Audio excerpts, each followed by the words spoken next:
What's going on YouTube? It's your boy Mike Lemon back again with a 2-month update on my 70-gallon reef tank. First things first, the new scape is in. I'm really digging the way it looks, especially happy with the flow that I'm able to create with these two Jabo SCP-90s. I'm running them on anti-sync, so one on the left goes for a bit, the one on the right goes for a bit, and then they both go at the same time, creating some chaotic flow. The corals seem to love it. Just about everything is doing well. And if you've followed me for long enough, you would know that this is kind of huge for me since I've never been able to keep acropora alive longer than about a couple weeks. Some of the SBS are already mounted, but a few are still just sitting on the rockwork while I make sure the placement is good. I want to make sure they're happy before I actually glue them down permanently. I do have some frags littered around the tank that need to get out of there and free up the sand bed. I promised Mike from Mass Aquariums a few frags, so that'll help me free up some space here in the future. The next big thing I want to talk about is after 31 long days in quarantine at a therapeutic level of copper power, I finally got the 3 new fish in the tank. I dropped the lawnmower blenny and the royal gromma right in, but I put the little clownfish in an acclimation box just to be safe from my other bigger clown.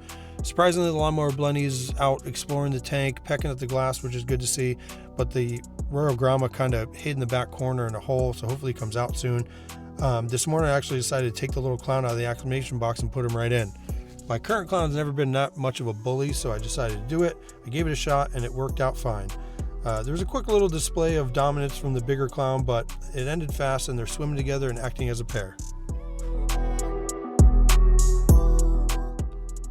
So with this new tank, I've really been trying to keep an eye on my parameters. Mainly testing alkalinity, phosphate, and nitrate with the occasional calcium magnesium test, but currently my alkalinity is dialed in at 8.5 thanks to that ESV2 part. My nitrates are a little high, around 30. My phosphates are a little questionable. They've been up and down between 0.04 and 0.08 for the last couple of weeks, but the last 2 tests showed a 0.45 one day followed by a 0 the next. I'm not sure if it's my HANA checker, but I know the reagent is good. I'll keep an eye on that, see how it goes. Another thing I tested recently was my PAR. I picked up an Apogee MQ510 during one of BRS's Black Friday sales a couple years back. So with the hydras running around like 40-ish%, I'm getting 300 PAR at the top and about 120 on the sand bed.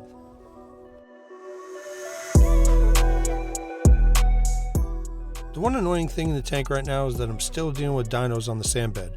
They disappeared right after the blackout but slowly came back afterward. The good news is the corals are still doing well, so right now I'm just focusing on stability, keeping nutrients in check, and letting the tank mature a little more.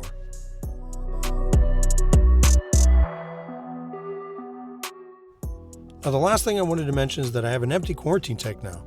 I'm not entirely sure what I'm going to do with it, but I'm considering a couple wrasses, maybe like a yellow chorus wrasse and I don't know, maybe like a fairy wrasse or something.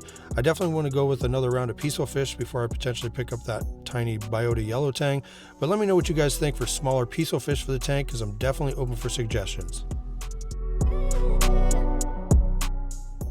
Alright guys, I think that's about it for this update. I appreciate all of you watching. Your boy Mike Lemon's out. Peace.